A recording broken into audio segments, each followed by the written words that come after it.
Welcome to the Gottesdienst crowd, where we foster confessional integrity, liturgical preservation, and preaching that doesn't stink. We believe that the historic liturgy of the divine service is more than mere cobwebs of antiquity, but it is a true treasure of the Church, to be dusted off and brought down from her attic to be enjoyed. So let's get dusting. Welcome back to the Gottesdienst crowd. This is Jason Braaten, your host. Today we have with us a new guest, Travis Berg. He is the pastor of St. Paul's Lutheran Church in Latimer, Iowa. He is a go-to guy at the Bugenhagen Conference for all things poetry, as well as starting up some interesting events in his circuit, hosting like tastings and theology. So if you want to know how to start some things up in your area to get people to begin thinking theologically about things over some good beer, you should reach out to him and see how that goes. He's also a co-host or a regular guest, you'll correct me, I'm sure, of a podcast of his own called Clerical Errors. So welcome, Travis. Thanks for having me on the show. Yeah, you're welcome. Are you the co-host or are you a regular guest? I'm a co-host, which is a lot of fun. So yeah. Well, it's always fun. It's kind of like, car talk for theology nerds. Mm-hmm. What I wanted to talk with you about today is, one of the things that was kind of found in a lot of practical manuals, Christian life manuals of old, was the topic of the art of dying well, right? And it seems as though, from the very moment of birth, we are dying. And this is even kind of borne witness by one of the first things that we want people to do with their newborn children, which is to baptize them, right? To kill the old Adam in them and mark them with the sign of Jesus's death, the cross, upon their foreheads and hearts, which means for us life. So what is the relationship between the Christian's life and death itself, and how the Christian church, the scriptures, theology handles it?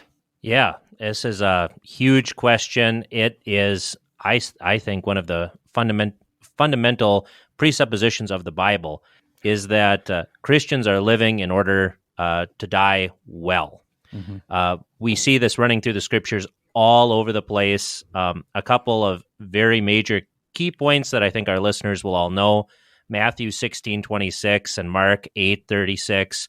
For what is a man profited if he shall gain the whole world and lose his own soul? Or what shall a man give in exchange for his soul? We see that the entire Bible is rooted and points to Christians struggling to obtain eternal life. We see the same thing with the Apostle Paul when he says, forgetting everything that happened before and straining to what is ahead, that I might attain to the resurrection of the dead. Mm-hmm. We see this in Romans chapter 8, that if, who shall separate us from the love of Christ?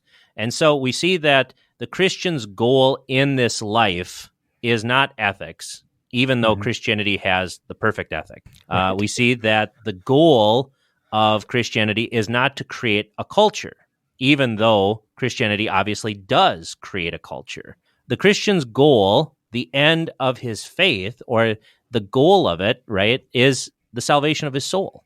Therefore, dying well is the Christian's primary and paramount concern.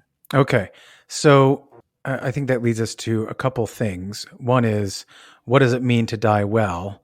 And then secondly, you have that old saw that, the objections that are raised against Christianity, namely that we are so heavenly minded that we are of no earthly good.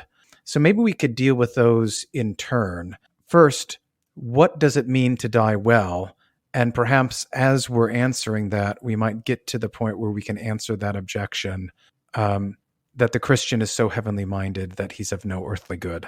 Mm-hmm. Yeah, so what does it mean for the Christian to die well?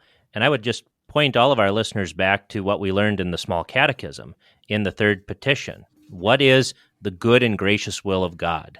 Mm-hmm. That he keeps us in his word and faith until we die. And then going all the way to the seventh petition, that what does it mean to deliver us from evil?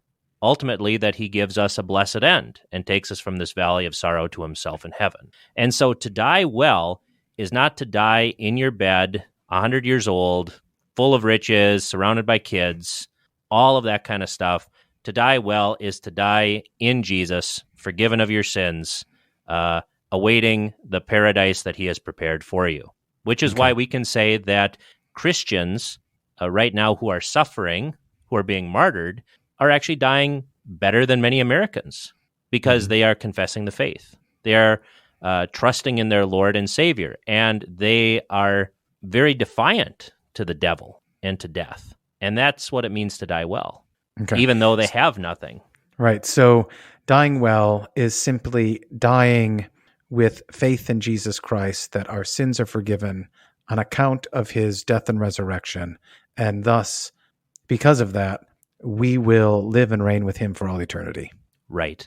I mean, I think of my grandpa who actually died during this COVID period, and they weren't allowed, his family wasn't allowed to actually join him in the room. I was able to get in because they said that I was his pastor. And he suffered terribly during this time. He was very, very uncomfortable up until his last breath. But in the midst of his pain, in the midst of his suffering, he made a great confession. He said, "Jesus, save me." And he said that again and again and again, which is why I can claim that my grandfather died well, even though it was one of the most difficult deaths that I've seen as a pastor. Usually people are pretty well drugged up by that time. But even though he was suffering, he still made the good confession. Right. He kept the faith. He ran the race, and that is something to rejoice over. So why is it that then Christians are accused of being of no earthly good if we are so heavenly minded? How is that wrong-headed? And or just say, where does that go wrong? What does that assume about faith in Jesus? Right. So, the objection always is that Christians only care about the life to come, and so they're very quietistic in this life, so they don't actually do anything to fix this life. Algernon Swinburne, one of these poets, right? He's an evil guy, but that's the way it goes. In his ode to Proserpine, he writes, "Thou hast conquered, O pale Galilean. The world has grown gray from thy breath. We have drunken of things Lethean and fed on the fullness of death." And so here he is accusing the pale Galilean, that is Christ, of stealing all of the joy out of the world, of making it gray, that this Galilean God has made us drink things that make us forget the pleasures of this world, and that even in this life we are really dead. Which is it's a beautiful poem, but really, really awful in many, many ways. Right. And it's just simply not true, right? Because if you look at the Bible, if you look at the teaching of Scripture, if you look at what the Holy Spirit has caused to be written, we see that what Christians believe about death, what Christians believe about the life to come, leads to a very powerful and a very pragmatic, everyday ethic. Right. We see that the two are indissolubly linked together. So, for example, John the Baptist in Luke chapter 3, after he preaches this very powerful sermon about the wrath to come and eternal judgment, we see that the people are asking him, "Okay, then, what shall we do?" That's a very pragmatic question. And, how then shall we live? Right. And John isn't like, "Hey, well, you should just, go and be merry because it's all coming to an end, right? It's all going to burn." No, he actually encourages them in a very concrete way. He says, "He that has 2 coats, let him impart to him that has none, and he that has food, let him do likewise." And then he gives very pragmatic and concrete advice to tax collectors, exact no more than what is appointed to you. And then to soldiers, he doesn't tell them to give up being soldiers, like our Quaker friends or the Amish would have us believe. But he says, do violence to no man, neither accuse any falsely, and be content with your wages. And so here in the preaching of John the Baptist, we see these two ideas of the life of the world to come and how we should still live in this fallen world really melded together very, very well. The gospel doesn't simply become this bulldozer that destroys everything in its path, but God actually keeps these things. He actually keeps these institutions for the sake of his beloved. Mm-hmm. So what do you think are the assumptions driving those who would accuse Christianity of such things? I mean, what are their assumptions of what this life is? I mean, are they assuming that it seems that this world is just full of rainbows and unicorns, and that by only looking at the end, we're missing all the beautiful things in between? But really, it's teaching us that this world is a valley of sorrows, right? That doesn't mean that there aren't any peaks within those valleys where, like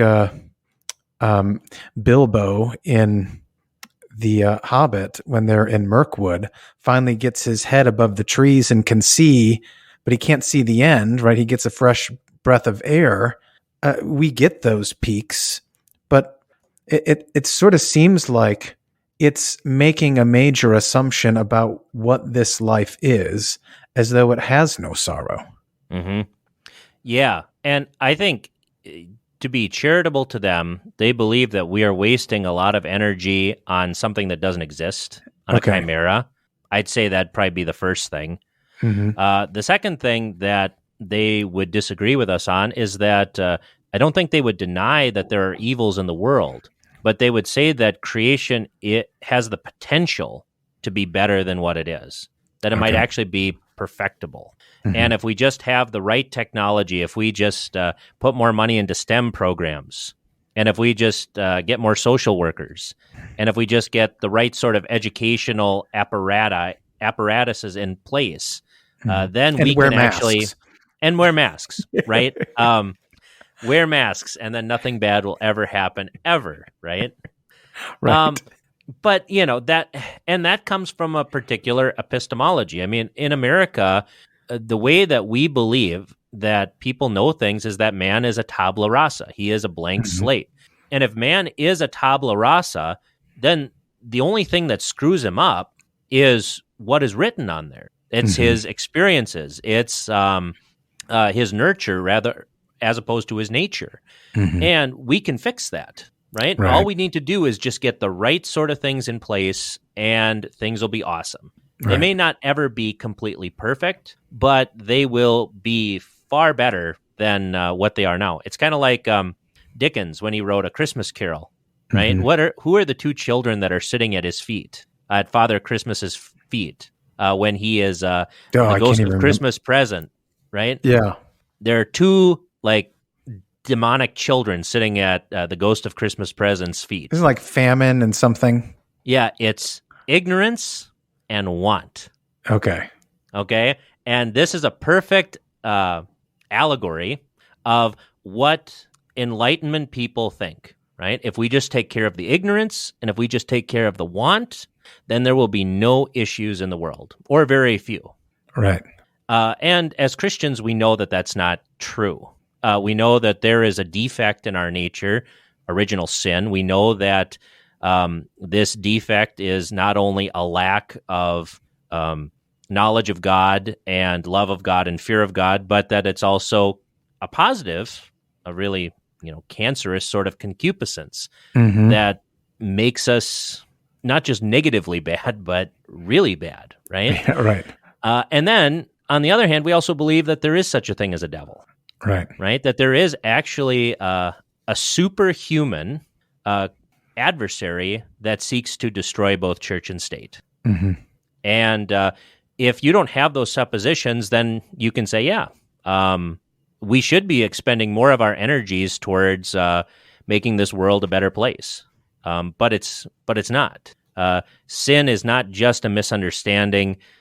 Villains are not just needed to get patted on the head more as a child. There actually is true evil in the world. Mm-hmm. And I think too that's really interesting because all of these TV shows nowadays, they're turning all of the villains into heroes. Mm-hmm. Right? They've remade Maleficent, for example. Right? Yeah. The big bad from Sleeping Beauty.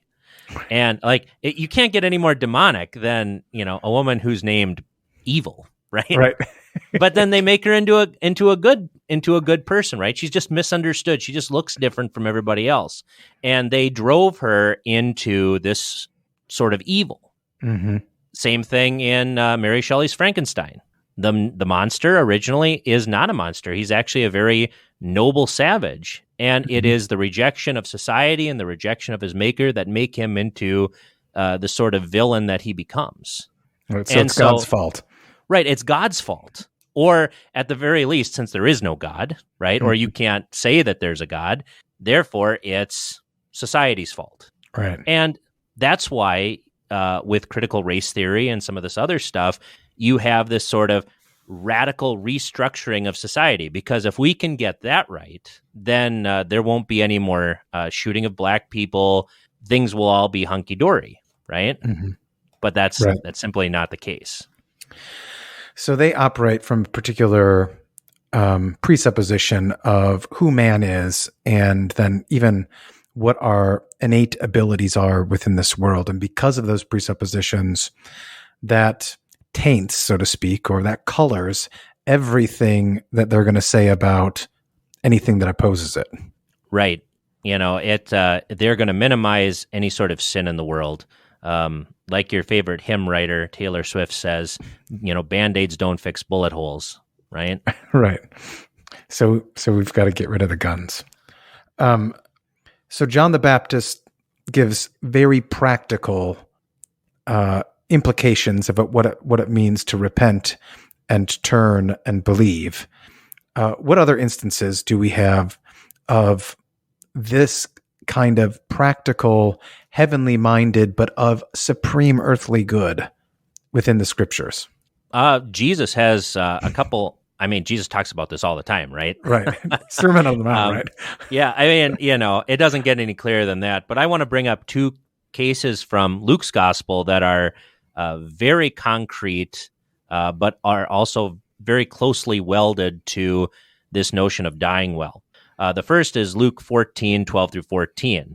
Jesus said also to those who bade him, "When thou makest a dinner or a supper, call not thy friends, nor thy brethren, neither thy kinsmen, nor thy rich neighbors, lest they also bid thee again, and a recompense be made thee. But when thou makest a feast, call the poor, the maimed, the lame, the blind, and thou shalt be blessed, for they cannot recompense thee. For thou shalt be recompensed at the resurrection of the just." So here, Jesus is talking about charity. He's talking about charity. When you make a feast, invite all the people who can invite you back, all the people who you'd never want sitting at your dinner table, people that aren't really high on society's list. And Jesus says that in faith, you will be recompensed. You will be recompensed at the resurrection of the just. This is a reward or a recompense by grace, right? And that is the thing, is that God does reward those who believe in him. He does, right? He does, and it's all out of his grace, which is a beautiful thing. Right. So it's kind of like what we'll be preaching on this weekend, or for Trinity, what is it, 13? Yeah, Trinity 13, the Good Samaritan, right? Right. And then going back to one of your favorite texts, the parable of the shrewd manager, right? Luke 16:9, where Jesus says, I mean, this is the whole point of the parable, "And I say unto you, make to yourselves friends of the mammon of unrighteousness, that when ye fail, they may receive you into everlasting habitations." Here, Jesus is saying something very, very clear about money and the use of wealth in this world, with your eyes pointed to the world to come. So, those are a couple very, very clear passages from from Jesus, right? I mean, it's all from Jesus, of course, but Yeah. um, and then the Apostle James. James has a lot of very pragmatic stuff, like Yeah, super. favoritism due to wealth and position, like in James chapter 2, where he says that we shouldn't have respect to the man who has a gold ring or goodly apparel, and that we shouldn't treat the poor man in vile raiment terribly, right? Because hasn't God chosen the poor of this world, rich in faith, and heirs of the kingdom which he hath promised to them that love him, right? That we should actually show no partiality in these things. But ye have despised the poor. Do not rich men oppress you and draw you before the judgment seats? Or put you in Facebook jail and the like, right? I mean, Right. And yet these are the people that we we try to get the crumbs of their attention, and then we treat the poor whom God loves them, right? We treat them terribly. Yeah. Well, they're a bunch of school marms and scolds, the people on Facebook and who run those things with their, constant wagging of fingers, and yet they don't even recognize that they have three pointing back at them. Mm-hmm. So yeah, the Bible then does give very, very clear, concrete ethics, right? That is tied to the salvation of the soul. Right. So it's because you believe and look forward to the life to come, then you will live in this life in such a manner that bears witness to Jesus as your Lord and God who is raised from the dead. Right. Because if you didn't have faith in the life to come, if you didn't care about where you were going, or if there even was such a thing as heaven, you would actually live in a very different way, because you would want to be recompensed in this life. So you would want to invite people who are going to pay you back in this life. Right. And yet these people can live, right? These Christians, we can live almost, and it seems to the world, like with reckless abandon, because we know that we will be recompensed in the life to come. Right. I mean, that is a great comfort.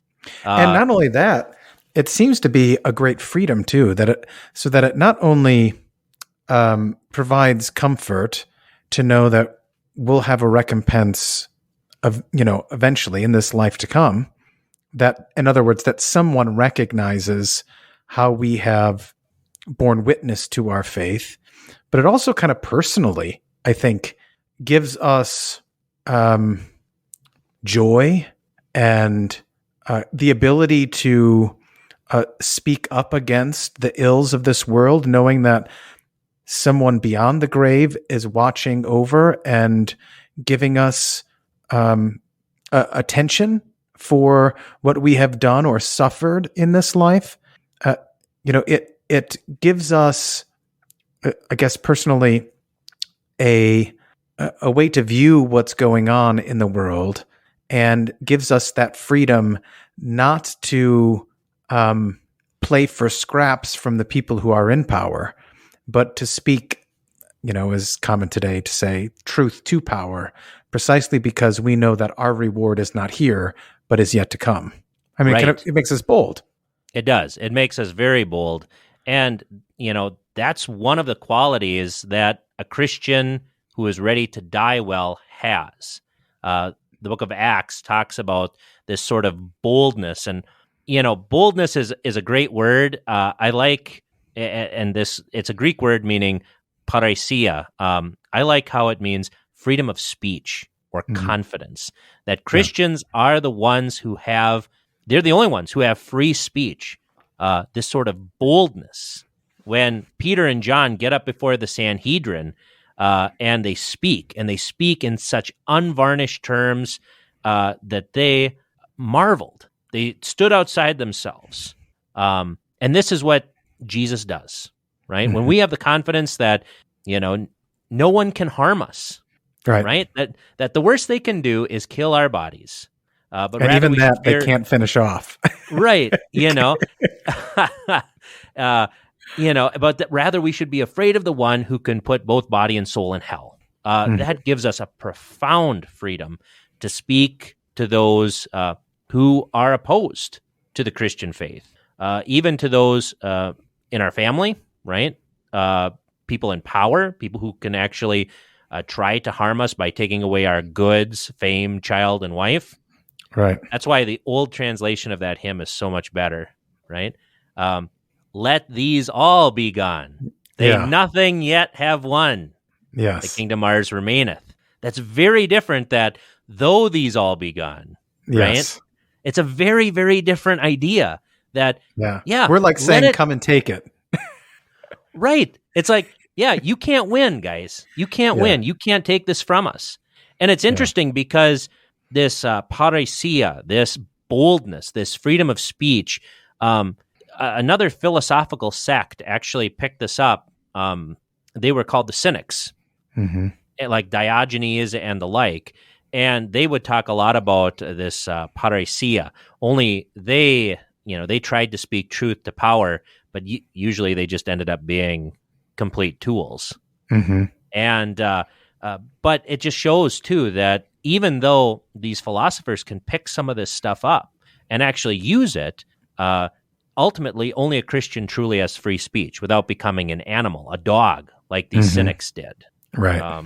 Now, if you contrast that boldness to Gamaliel, and this is in Acts chapter 5, and if you remember, Gamaliel, he was the teacher of St. Paul. He was the grandson of Hillel. That was one of the two schools of Pharisaism. And, usually when we read that in the book of Acts, people are like, Gamaliel's helping out the church, blah, blah, blah, blah, blah. But the question is why? Why is he this way? Yeah. And I wanted to read something from Paul Hensel's book, The Hardening of the Heart and the Hardening of Israel, which is a great book, which all of your listeners should also get. Here's what Paul Hensel says. Gamaliel, like his grandfather Hillel, had a mild disposition. Together with his school, he represented a more tolerant direction in theology, in contrast to the school of Shammai. When the magicians of Egypt could no longer match Moses, they admitted before Pharaoh, "This is the finger of God." Gamaliel, in contrast, concealed what was in his heart with carefully chosen words. Judgment should be postponed pending future developments. These compromising, pacifistic theologians never show their true colors. In our conflict, they have done the truth more harm than the fanatical opponents of truth. Gamaliel was a politician, pure and simple. Politics are all the more deceptive when they are interwoven with righteousness, gentleness, and piety. Bribes are paid out to the sincere. The honest man who criticizes it is put in a bad light. Still, our God uses such men and their influence to carry out his plans. So, I mean, it's true. It's people try to be politic all the time, and it fails. This is the opposite of the boldness that the apostles had, that Paul had, that the early Christians had. When, we sing in our hymn that their will to die doth quell e'en the Lord and Prince of Hell. Yeah. But instead, we play patty cake with the devil and hope that he'll play fair. Yeah, it seems as though we actually end up trying to play God by making the devil our devil, right? That he would work according to our will, that we can actually control others when really all we can control is ourselves, right? That's the only thing that we can actually and even that we're pretty bad, right? But I mean, this is one of the things also then that comes from being heavenly minded, right? Is with the Spirit, we are given a certain self-control. Right. Right. And we pray for it. We pray for it every day in the Lord's Prayer, right? We pray for self-control, and it's something that our society is very, very bad at praying for and exercising. Yeah, I mean, it gives us when we are self-controlled, when the Spirit works in us because we are heavenly minded, it gives us, it sharpens our senses of what's actually going on around us. It makes us vigilant. It makes us watchful, the way our Lord is constantly calling us to be, particularly when we get towards the end of the church year and then the beginning of the church year, to watch and to pray. It reminds us of where we really are, right? We're in the wilderness. We're not in Eden. And thus, who is with us and what the one who is with us does for us when we're in the wilderness, right? He multiplies bread. He raises the dead. He does all of these things. Yeah, that's a great point, because sobriety of mind, like you're talking about, is a huge characteristic of Christians who are ready to die well. They are encouraged over and over again to be sober. I mean, we see this time and time again in the epistles. Mm-hmm. And I think that is a very big thing that we are lacking today. I don't know if you've ever known anybody like this, but I've known people who are, who have been drug addicted, and they kind of kick that habit, and then they find religion. And then they kind of substitute Christianity for the drug. Mm-hmm. And this is not being sober-minded. Right. This is not kind of this confidence, this soundness of mind, this self-control that we've been talking about. Mm-hmm. Because if you are assured that your sins are forgiven and that you have a gracious God, means you don't have to flee to a corner.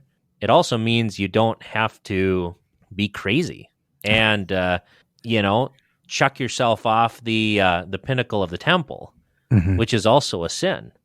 Well, I mean, it seems as though too, it kind of gives us some freedom, and not freedom in the sense that we often hear it, like to be lazy, but it gives us the freedom not to be frantic.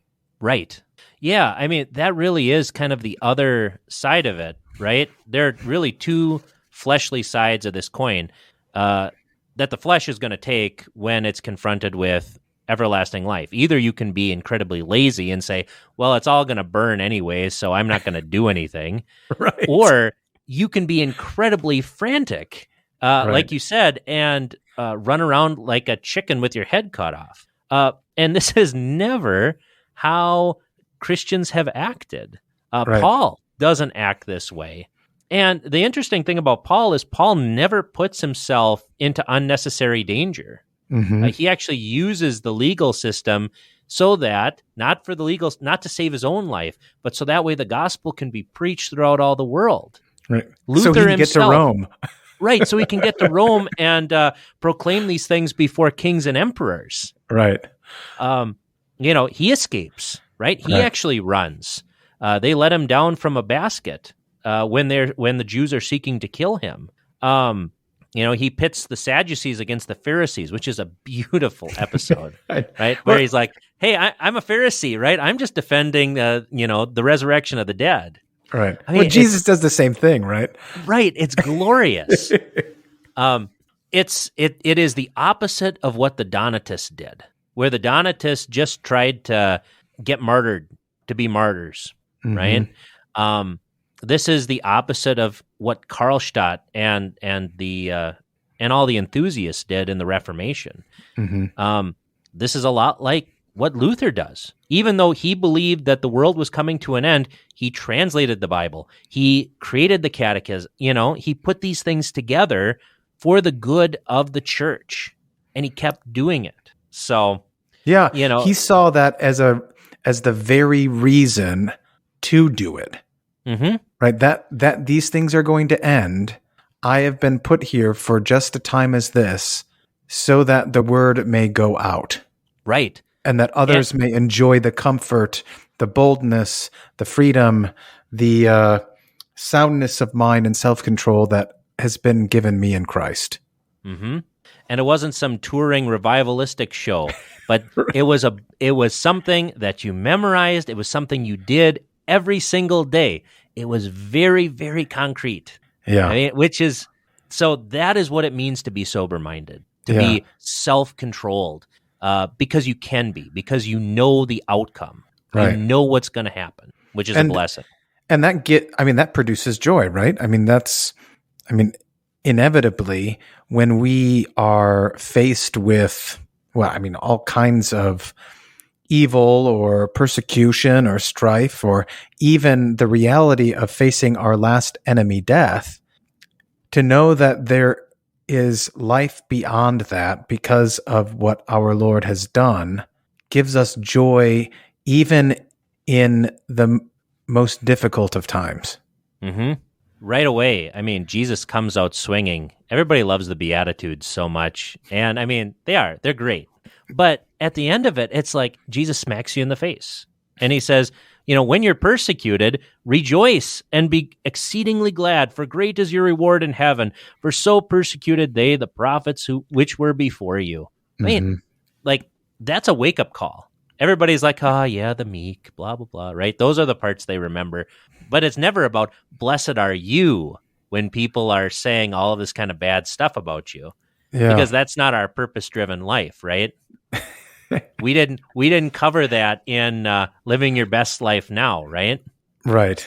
So somehow that didn't make it on the jet that they flew in on. Yeah, well, it's probably in some variant somewhere in the Sinai Peninsula. We just have to look in a garbage can to find it, right? Right. Or what the apostles do in Acts chapter 5, after they've been beaten and told not to preach the word, basically on pain of death, they depart from the presence of the council, rejoicing that they were counted worthy to suffer shame for his, that is Christ's name. Mm-hmm. I mean, they've just been beaten. They've just been mocked, and they're rejoicing. Mm-hmm. And it shows how far we are from the apostles and from the early Christian church, because we undergo just a little bit of persecution, just a pinprick, and we just stopped going to church. Right. We get out our Zoom and Yes. So in what way then? We've been talking about how living well, namely living in the faith, living the faith as fully as the scriptures would have us, looking forward to that end, is the way that one dies well. In what way does the divine service, the kind of ebb and flow of worship in church with the community of believers, right? The assembling together, and then also devotions, prayer, hymns at home. How does that all help prepare us to live well and thus die well? Mm-hmm. Yeah, the first place where I think we have to start, of course, is going back to the small catechism, which should be said daily in our homes, and to remind ourselves of these parts that specifically talk to these points, right? That it is God's good and gracious will that we remain in his word and faith until we die. And that then goes back into, how do we hallow God's name, mm-hmm. right? How do we speak his word purely? How do we live according to it? We want God's kingdom to come among us. Mm-hmm. And ultimately, how are we delivered from evil? Ultimately, all of the evil of this life, the evil of unbelief, from the evil of the devil and the like. So the Lord's Prayer is a great place to start for families. And even just this reflection on this explaining of it, as parents mm-hmm. ought to do to their children. That is the pedagogy of the small catechism. First, we learn the words, but parents, you actually, that can't just be it. You actually have to expound on it, right? And talk about, what does this mean? Mm-hmm. What does this look like? It's funny because this is not a big topic among people. It's like when people are getting married. I just went to a wedding not too long ago, and they talked about, they're on the same page, with their faith in God. They went to a lot of, financial Bible studies, whatever that looks like. They have a 5-year plan, and it's like, okay, what happens if one of you gets cancer before that? Mm-hmm. What happens when one of you gets hit by a truck? Right. What does that look like? So the the view is all wrong. The view is all wrong. And so that's why this has to start in the home, among our children, and continue on to when they get married. And then when they attend the divine service, there are particular texts in the 1 year series, right, that actually addresses things like death, right. Like Trinity 1, for example, the parable of the rich man and Lazarus. Yeah. Or Trinity 4, the epistle, Romans 8, that this present suffering is not even to be compared to the future glory. Mm-hmm. Or Trinity 16, Luke 7, the widow of Nain. Right. Or Trinity 20, the parable of the wedding feast. And if your pastor isn't actually preaching on these things, maybe we should actually think about preaching about, hey, guys, you are going to die. Where are you going? Yeah. Right? Because there is such a place as hell. And I don't know. I don't know what you think about this, but I think our teaching on hell and its eternality is probably not as emphasized as what it needs to be. Exactly. No, I think everyone assumes that everyone else is going to heaven, right? That there really is no hell. Yeah, I think part of it is we don't really teach it in Sunday school, at home, even in sermons. I mean, our references to hell aren't probably as strong as maybe what they should be. We kind of pull I don't know if that's been your experience, but I think that and the thing that goes along with it is just even that God is wrathful, right? Yeah. I mean, so how many times have you seen a Noah's Ark theme for a preschool or a baby's room? Yeah. Right. I mean, it's because it's seen as nice, but the reality is that is God's wrath being poured out onto the world. Right. Right. And I'm not sure that's quite what we were going for with a preschool. Like, bring them in. I don't know. My son is 16 months old, and for his first birthday, one of the parishioner ladies, wonderful lady, she sewed him. It was basically this kind of felt sort of Noah's Ark thing with the animals you can take out, and it's like, yeah, I understand exactly what you mean. Right. Yeah. We make it all nice, but it exactly. is like it's judgment. It's God's judgment. And if we don't speak about God's judgment against us, his judgment for us has no meaning at all. And thus, the place where that judgment for us is given out is almost superfluous, right? We don't need to go to church if God is for us, period. We only need to go to church if that's the place where God's judgment for us happens and continues to happen, because there is a judgment against us. And because that judgment against us has been removed, or at least seemingly removed, then we don't go to church. The problem is you can't escape the last enemy, right? The last enemy is death. That is a judgment. The wages of sin is death. Exactly. And that's why it's great that more and more crucifixes are appearing in our churches and coming back, which is a real blessing, because people will use these flippant phrases like hell on earth, or it's like, no, if you really want to know what hell on earth is, you need to see the cross with Jesus' body on it. Yes. Because it is right there that he suffers for all of the sins of the world on your behalf. And it isn't the physical suffering as much as it is the spiritual suffering. Right. That he suffers all of his Father's wrath and condemnation and forsakenness for you. An eternity of hell happens in that, 3.5 hours on the cross. Yes. And that is why every home should have a crucifix, because it's not simply a symbol of God's love, but it is also a symbol of his judgment, how much he hates sin. Right.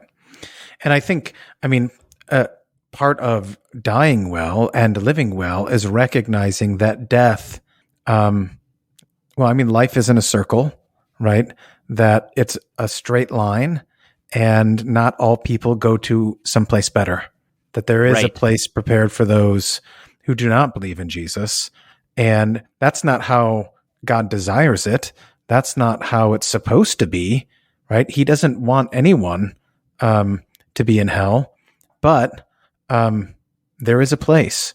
Right. There is a place, and it was prepared for the devil and for his angels, and people are going to go there. In fact, a vast majority of mankind is going to end up there.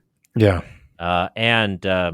So it's if you actually think about it, it's just even a little bit. Yeah. Again, it's imperative that we are clear on what God's judgment is, right? And that all of these things around us, we are constantly having a reminder of it. But our society, the world, and even Satan is trying to put a veneer over death so that we don't actually see what's happening. Mm-hmm. Yeah, and it becomes kind of this works righteousness thing. That's why, we've changed a lot of the language surrounding things like death. So rather than using the traditional terminology of things like funerals, people will use the terminology of celebration of life. Right. Well, what is a celebration of life?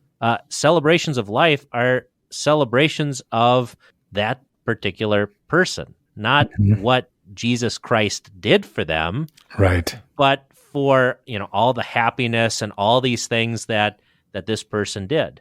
And it's funny because they have it for, how many celebrations of life have you seen for, a stillborn?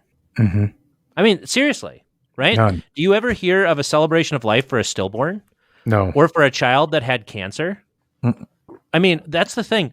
Like, that sort of terminology shows the works righteousness and the sort of view that, grandma lived a really good life. It has nothing to do with her faith in Jesus.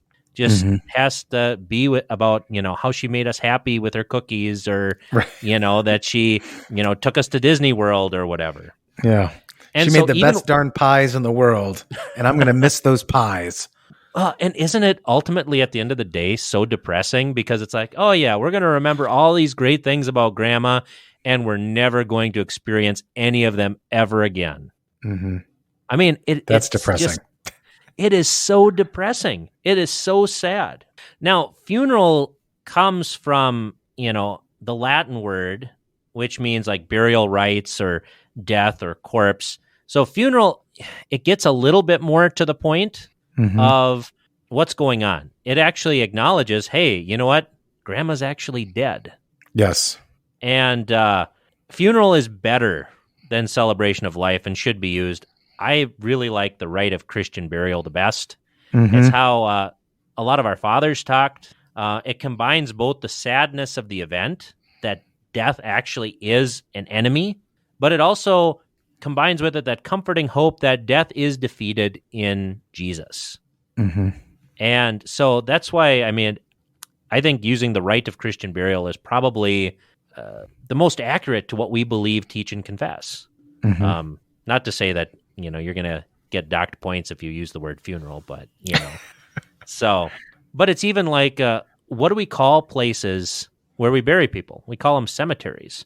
Right. And we forget how comforting that term is, because we've all watched far too many horror movies. And so we think of cemeteries as scary places, but a cemetery is a sleeping place. It's a dormitory, right? Yes. And this reminds us that these people are not dead, but they sleep, just as Jesus said, that they sleep in him, and we are laying their bodies to rest for a very short time, because if someone is sleeping, we know that eventually they're going to wake up again. Yeah. Right?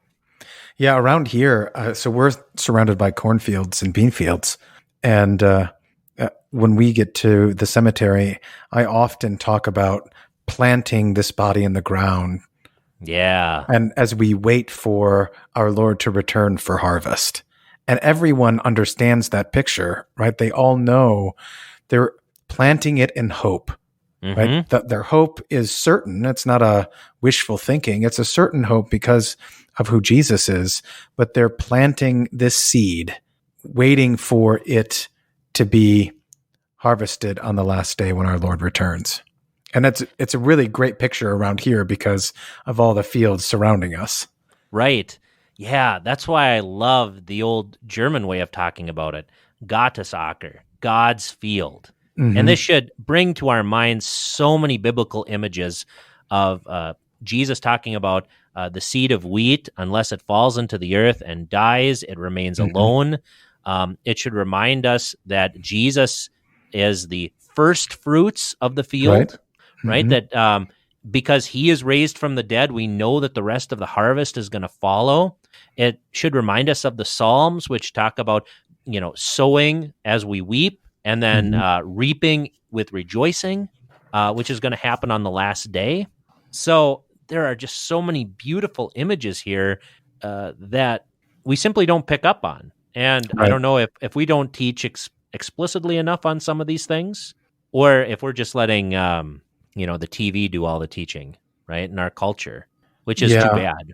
Yeah, it really is. I mean, we're given ample opportunity to do it. Are we just failing to step up to the plate? Right. All right. So what about, so we've talked a little bit about, the preferred nomenclature, as Walter Sobchak would tell us, um, for funerals, namely the rite of Christian burial, cemetery, all the images, the scriptural images that come along with that. What about our hymnody?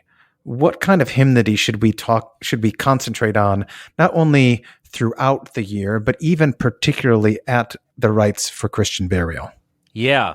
And this is so very important because I think that a lot of the hymns that usually get chosen for, for funerals, people love them because they are well known. Hmm.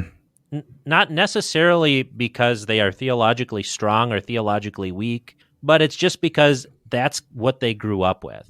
Hmm. And I think that's something that we can learn from too, that when we are choosing hymns, let's just be honest, we're not going to change a lot of the 50 plus, right? No. It's just they know what they like, they know what they grew up with, and that's that. You might be able to change them a little bit, but we should And actually the be reality is, this is the last time they're going to sing it, right? Because once they get to heaven, they're going to be singing the ones that we would pick anyway. right. Exactly. So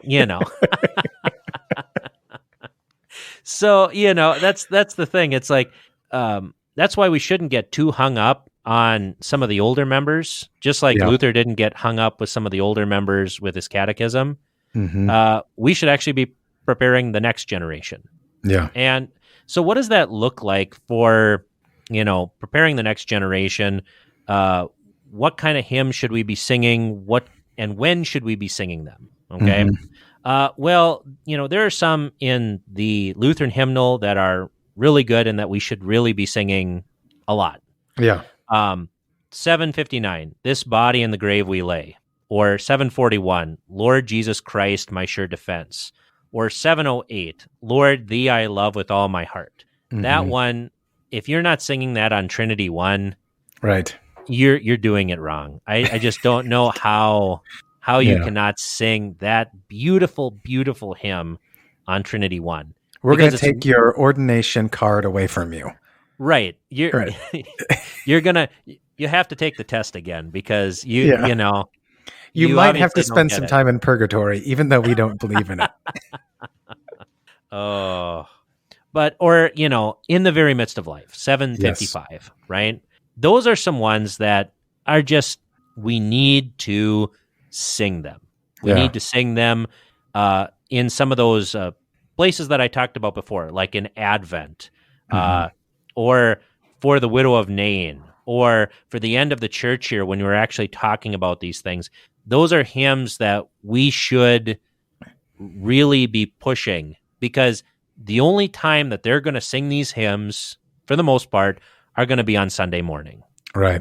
And so pastors need to make a very concerted effort to work these hymns in, of course, in very timely and appropriate texts, right? Yeah. And even at appropriate times within the service, right? 708 is a great closing hymn.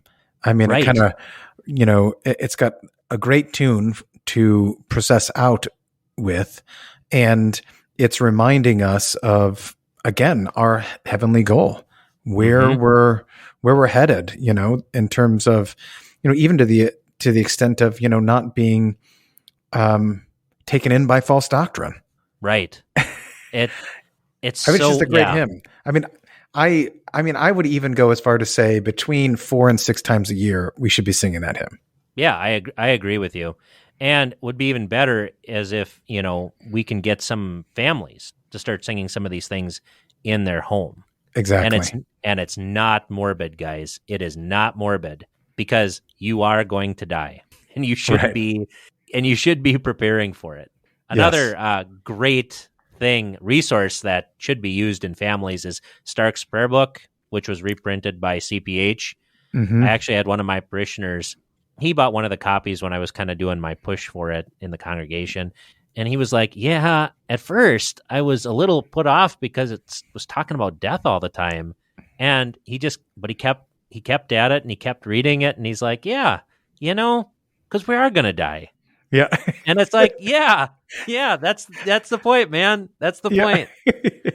So, so that is another great resource. It has daily prayers. It has prayers for particular times of the church year. So that is a wonderful devotional book that I really encourage all of the listeners to purchase. Yeah. Well, to go on to that point about we are going to die. What in the world?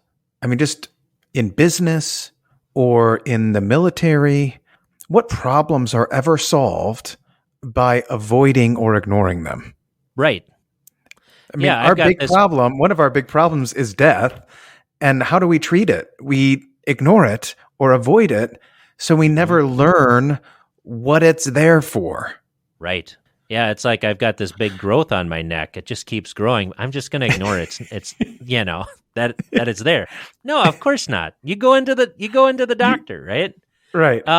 It's the same thing. We know we're going to die, but we live in a lot of ways like pagans. We ignore the problem. We sequester death, and it's so much easier now because we can just lock our old people away in the nursing home. Sickness is sequestered, segregated to the hospitals. We don't take our children to funerals. Regular members don't go to funerals. This is why I almost argue that funerals should happen at night Sunday or morning? on weekends or Sunday mornings. Because actually then people could actually come to them, because that's what this is. These aren't private events where you get your shaman out and he throws bones or whatever. Right. But this is a public service of the church. And when one of us suffers, all of us suffer. Right. And I think that's in the Bible somewhere. Yeah, somewhere. So, and that's the thing. It's like, these are our brothers and sisters. And they have gone to be in the church triumphant. And this is one of the reasons, too, why I really don't like visitations, at least the way that they're done in Iowa. Up where I'm from in Minnesota, at the very least, they had a prayer service, where you could actually preach the gospel at the visitation. But here, basically, the pastor is a private chaplain to the family, and then they're able to do all of these things without the gospel. Like the one thing that gives you comfort and hope, and it's just taken away. And so this is why really I think a lot of visitations can actually be anti-Christian that way. Because, and it's getting worse now too, when the families aren't particularly Christian either. Yeah. So, well, this brings up a great point. Kind of moving along is we have the terminology, rite of Christian burial. We have cemetery and all of those things. What we've talked about the hymns and preparing us for death. That should be a part of our regular Christian devotion and of our Christian life within the divine service itself. What is the point of the rite of Christian burial? Like, what is being confessed with that rite? And so what does that automatically exclude in terms of what ought to be there or what can't be there? Or what things ought to be avoided or sought to be included? Kind of taking it by levels. This is full stop out, that this can't be, kind of jumping off of how almost kind of unchristian visitations have become within the rite of Christian burial itself. Where's the line, so to speak, on, we can't cross this? Where is there some gray area, I suppose? What is better? What is worse? Those types of things in terms of preaching, music. We can even talk about bodily burial versus cremation, all of these things. Just kind of take them one by one. All right. Well, that's a pretty big... but no. Okay, so what is the point of the rite of Christian burial? Well, it's to proclaim law and gospel. And the law there is that obviously Grandma Schmidt wasn't that great because she's dead. And honestly, right? No, I know, but it just sounds so. Honestly, Grandma wasn't that great because, guys, she's dead. It probably. But in this sort of age, we got to be a little blunt with it, right? No, you're right. We do. Boldness. Because we, and I've had conversations about guys with guys on this sort of thing that, the body being there is the law. Well, not necessarily. Not necessarily. Not anymore. In fact, not anymore. And I don't ever think it was, because the law needs to be proclaimed. People need to know that Grandma Schmidt died because she was a sinner. Grandma Schmidt died because she inherited sin from Adam, and because she committed actual sins of omission and commission. And that if Grandma Schmidt didn't believe in Jesus, she went to hell. That it is only Jesus' blood and righteousness that actually saves her from the devil and from the fires of hell. So the whole point of the rite of Christian burial is to preach the law and to preach the gospel in relation to this one particular person. Okay? Yeah. And within that preaching of the law and the gospel, it is also good to mention sanctification, the good works that actually did proceed from the gospel, that she believed in her Savior, that she has a gracious God, and from that faith, good works flow. I think sometimes we're a little afraid to preach on good works because we think it's going to lead to some sort of self-justification or works righteousness. But Revelation says that our good, blessed are the dead who die on the Lord, and their good works follow after them. It is good to mention that Grandma Schmidt gave $1 million to the church because she believed in the preaching of the gospel. Right. What's wrong with that? If the Gospels tell us to remember the woman who poured the oil on Jesus' feet, and that wherever the gospel is proclaimed, this will be told as a memorial to her, why can't we talk about, good Christian fathers, good Christian mothers, people who fought for the faith, died for the faith? We should, because that is all. If good works are the fruit from faith, right, we should actually point to the fruit to show the source of it. Right. Yeah. And that's going to depend on, person to person. And that is also going to influence your text, because some people do have close to deathbed conversions. Right. And they didn't live that good of a, right. And, that also you wish needs they would to have given you more. Yeah. And some people, they really had a rough life up to a certain point, and they converted. And that's great. Thanks be to God. Some people remained in the faith all their lives, and some you don't really know much about. And that also influences the text too. Yeah. So I suppose we could talk about texts. Do you have any particular texts that you like to talk about, that you like to, does it depend on the person? How do you go about choosing your funeral texts? Yeah. I typically, I'm looking for a funeral text. So one of them ones that is listed typically in the agenda I'm looking for one that kind of goes along with the person's life, personality, or the circumstances in which they lived as a Christian as close as possible, right? What to demonstrate, as textually as possible, what our Lord has done to and for this person is already demonstrated in the scriptures. Right. That he does this for others. But it doesn't always work out that way. It can be really hard. I mean, funeral sermons are hard. Mm-hmm. Yeah. They can be very, very difficult, especially when you don't have a lot to work with. Yeah. I buried a lady once who she was called Rich Aunt Marnie by her family, because she was wealthy and she was very generous to them. And so what I used for that was from 2 Corinthians. He became poor so that we might become rich. Mm-hmm. For example. Yes.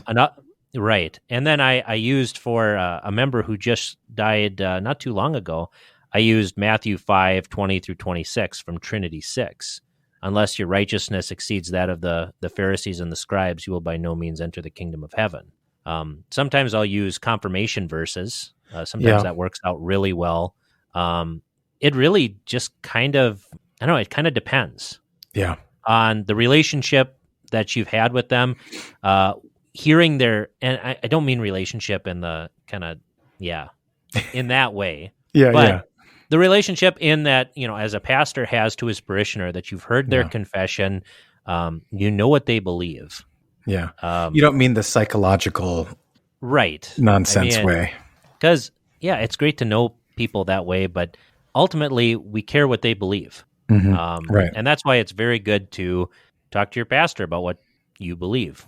Right. And, you should be doing that in private confession and absolution, but that's another whole thing that I'm glad that this podcast has talked about. So yeah, thank you. So I guess really the Bible passages, we've already talked about hymns. Mm-hmm. What about just even, and before we get to the burial versus cremation, which I really want to get to, what about even choosing caskets and all the accoutrements that go along? If this gazillion-dollar business that is the business of burying people. Yeah.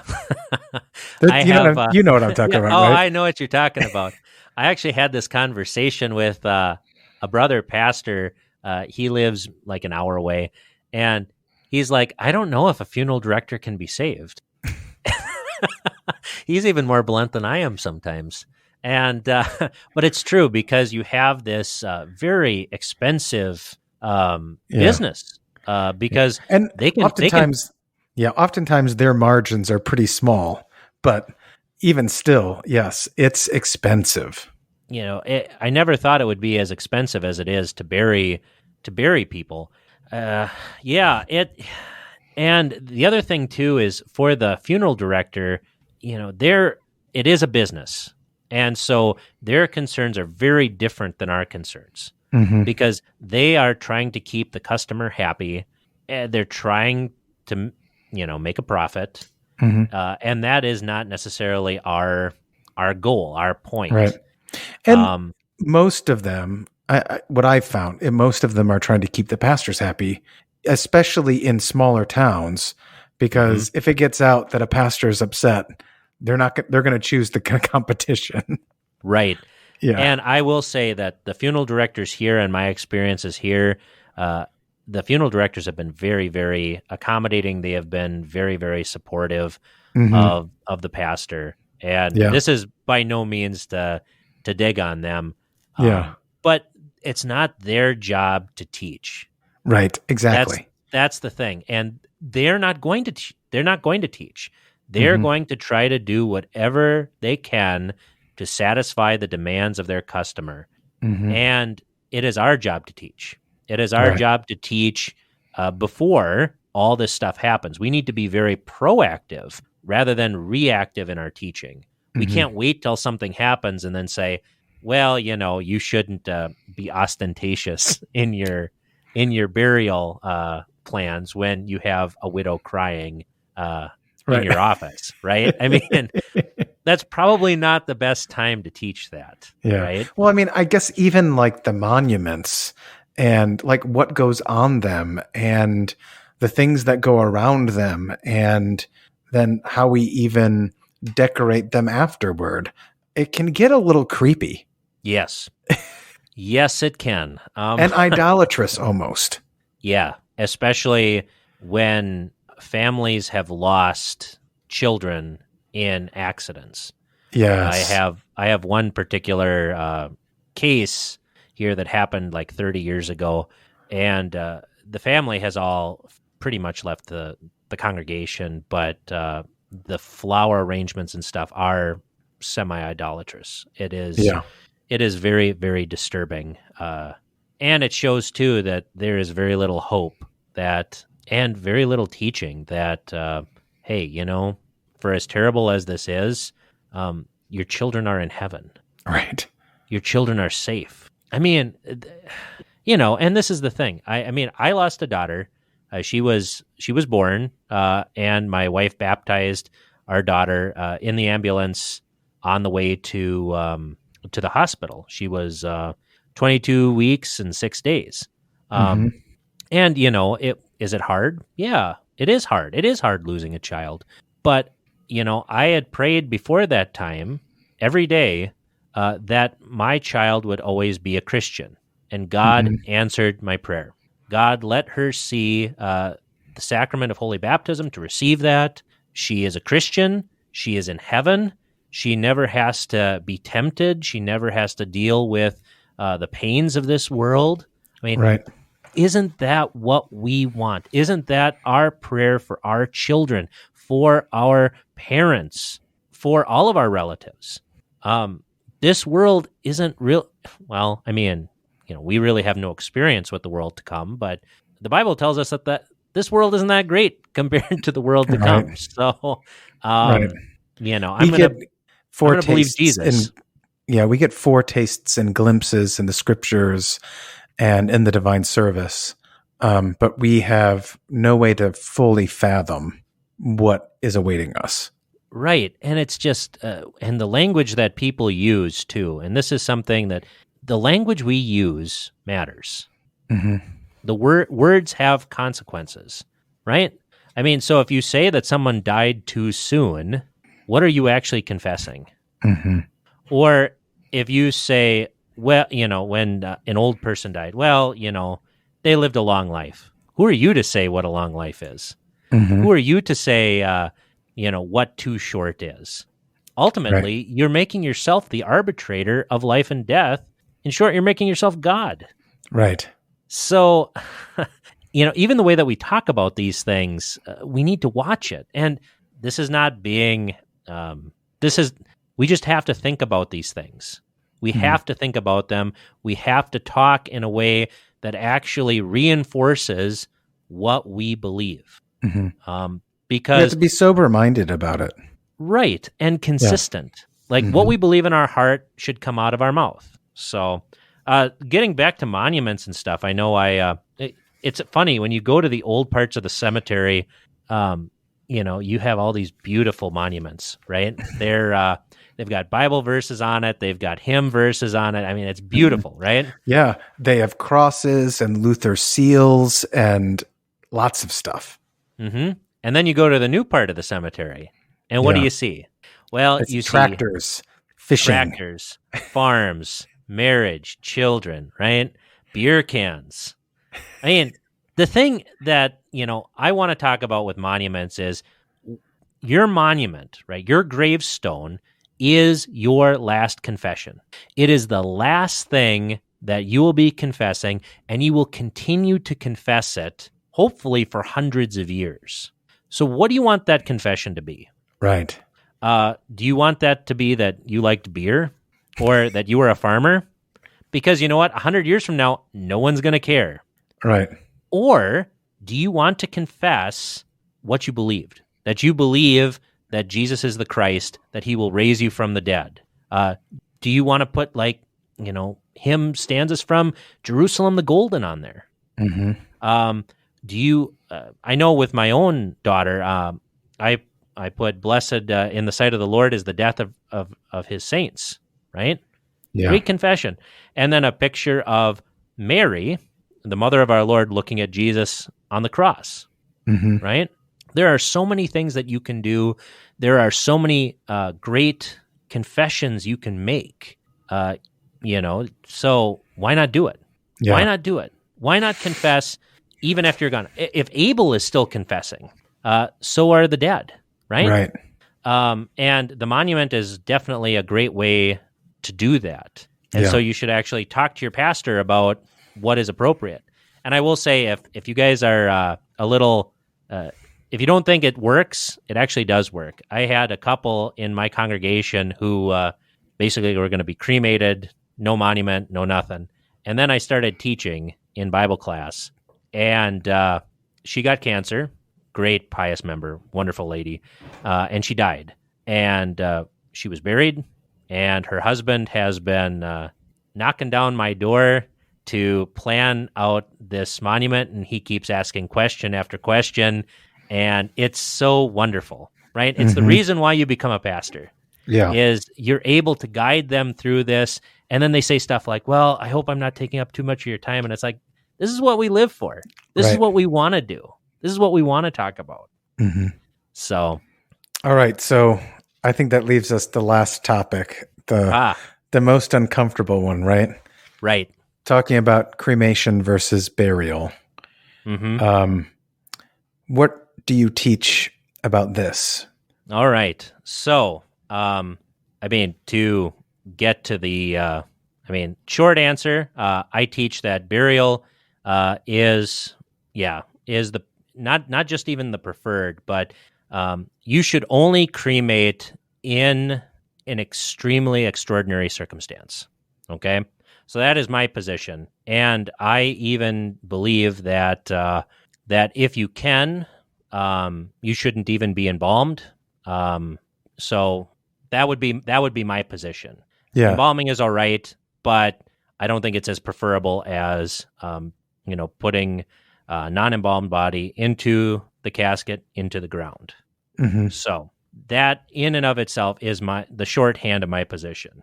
And before anybody gets too out of whack, I actually do have some biblical evidence for why I believe the way that I do.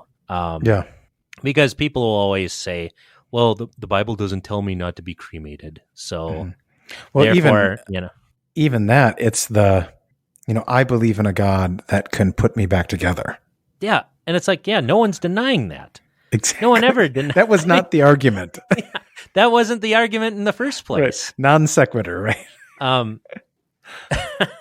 But, just because the Bible doesn't say something explicitly doesn't mean that we don't make there aren't implications for it. I mean, Bible, we can make clear inferences from the evidence presented in the scriptures on what the preferred practice is. Yeah, what was it with Pastor Ramirez? You talked about the inference that because the Bible never actually says that you are saved. You actually make the inference that you're saved from the scriptures, from these very general statements. Yes. So this is the thing. As Christians, we know that our faith influences our actions. It has to. Mm-hmm. Our heart, our hands, and our mouth should all be in agreement with one another. So what does the Bible actually say about things like burial and cremation? Well, it actually has to say a lot.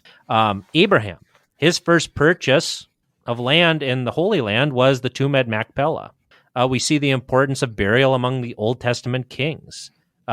Who was buried where? The bad kings weren't oftentimes even buried in the tombs of the kings. Right. And then Hezekiah, for example, they not only bury him in the tombs of the kings, but they also have a great bonfire for him. We see the horror and the judgment of God of not being buried, like Jezebel. Jezebel, who is eaten by the dogs, right? Because of what she did to Nabal, right? Nabal's vineyard. We see in Jeremiah 22:19 that King Jehoiakim is threatened with a donkey's burial, no burial at all, because you would just leave donkeys outside to rot, because of the reason for that is because he built his house on unrighteous mammon. He was actually treating his people very terribly by overtaxing them. We see the divine punishment by burning in the Old Testament. Leviticus 21:9, the daughter of a priest who prostitutes herself was to be burned, obviously post-mortem. The sin of Achan. Achan is like the one black spot in the book of Joshua, where he steals all this stuff from Jericho. Then they get beaten at Ai, and he gets stoned, he and his family, and then they are burned. 1 Kings 13. Here there is a prophecy that King Josiah shall come and burn the bodies of the false priests upon their altar in the northern kingdom. So basically, this is the syncretistic religion of King Jeroboam. We see in Amos that God punishes Moab because he burned to lime the bones of the king of Edom. That is a true cremation, right? Right. In fact, there is only one time in the Bible where there is a neutral partial cremation, and that is Saul and his sons. After Saul and his sons are killed, the Philistines take their body and they pin them to the wall at Bethshan. The men of Jabesh Gilead come and they rescue the bodies, and they partially cremate the bodies and bury them under an oak tree at Jabesh Gilead. David later then reinterrs their bones in the tomb of Kish, who is Saul's father. So that is the one time in all of the Old Testament that cremation was neutral. And then we go to the New Testament. And theologically, 1 Corinthians 15 should guide all of our thinking about death, resurrection, and the like. That our bodies are not simply throwaway items, but that God will raise these bodies, he will glorify these bodies, he will divest these bodies of all sin and weakness, and make them like his son's glorious body. And then we look at the historical examples. John the Baptist's body was buried. Jesus was buried. I mean, like that's a big deal, right? That Jesus is buried. All of these people are buried. Like Jesus? Right, you know. What would Jesus do? Yeah, well, right. What would Jesus do? So... Well, I mean, on top of that, it just seems to me that what is the image throughout the scriptures of hell? Yeah, fire. It's not a good deal, right? Yeah, right. I mean, like, why would we use the very image for hell to have the rite of Christian burial? That just seems so contrary to everything that we're proclaiming. Right. And it's interesting because in the first American cremation, I think they realized that. And so the oven that they made, there were no flames that actually touched the body, which I think is really indicative of, what even they realized this. So, yeah. But even just the history of Christian culture. In the ancient world, you had burial and cremation side by side, both in Greek and in Roman cultures, right?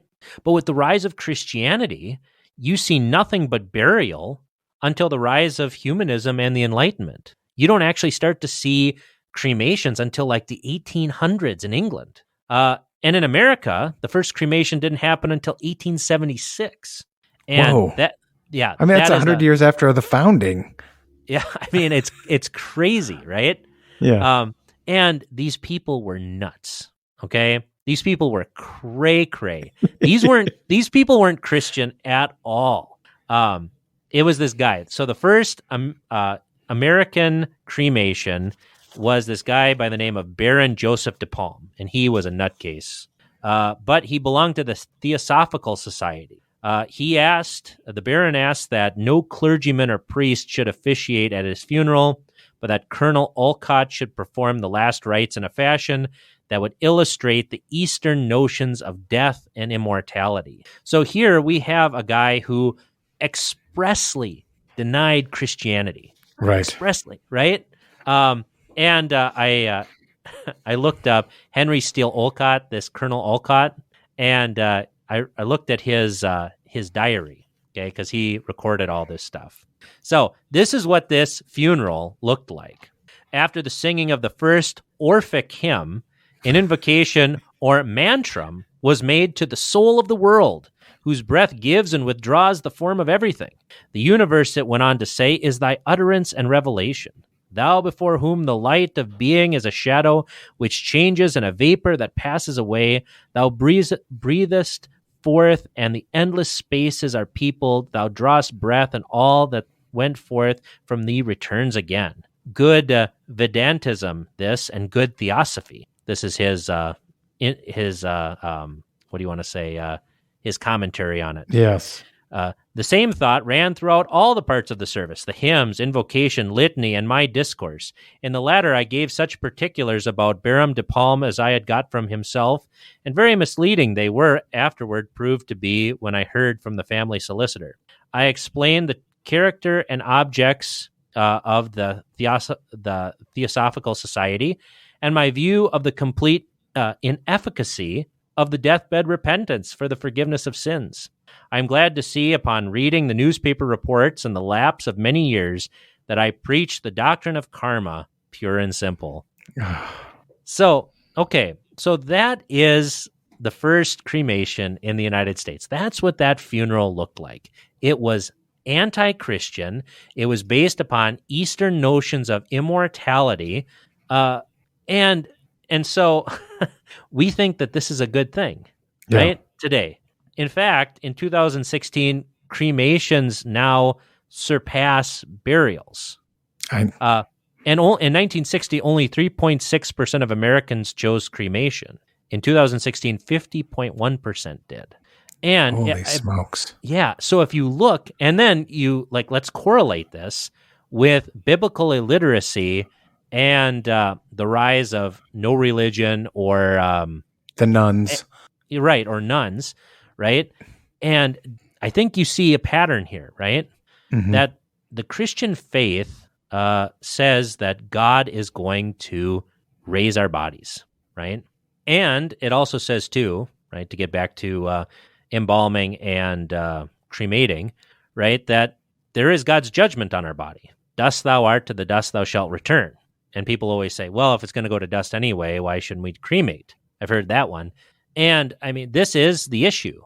This is why I don't wholly endorse embalming, because this is God's judgment. And I don't think we should do anything to either prolong God's judgment by embalming our bodies, and I don't think we should do anything to hasten God's judgment by burning our bodies. Right.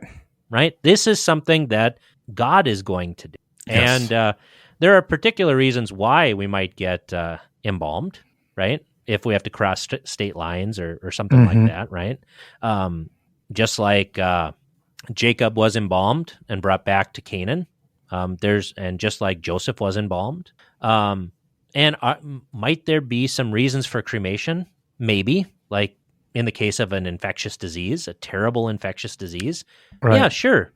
We can talk about that, right? But it should not be the standard practice in the Christian church. Yeah. Because the way that we treat our bodies shows what we believe about our bodies. And excellent. If our bodies are simply throwaway things, well, then we're calling God a liar. Yeah. And we shouldn't do that. Yeah, it's a dangerous thing. Right. Well, thanks for your time, for walking us through all of this. Any final thoughts about living well by preparing to die well? I think in these latter days, we really need to go back to the basics. COVID has shown that we are going to die. Many people are afraid of death, and they need the comfort that Christ gives them. And so go back to your catechisms, read your catechisms, learn your catechisms by heart if you haven't already, and rejoice that God will take you from this valley of sorrow to himself in heaven. Well, thank you again for your time. Hopefully we can get another topic and come on again. Sounds great. All right. Take care, Travis. You too. Bye.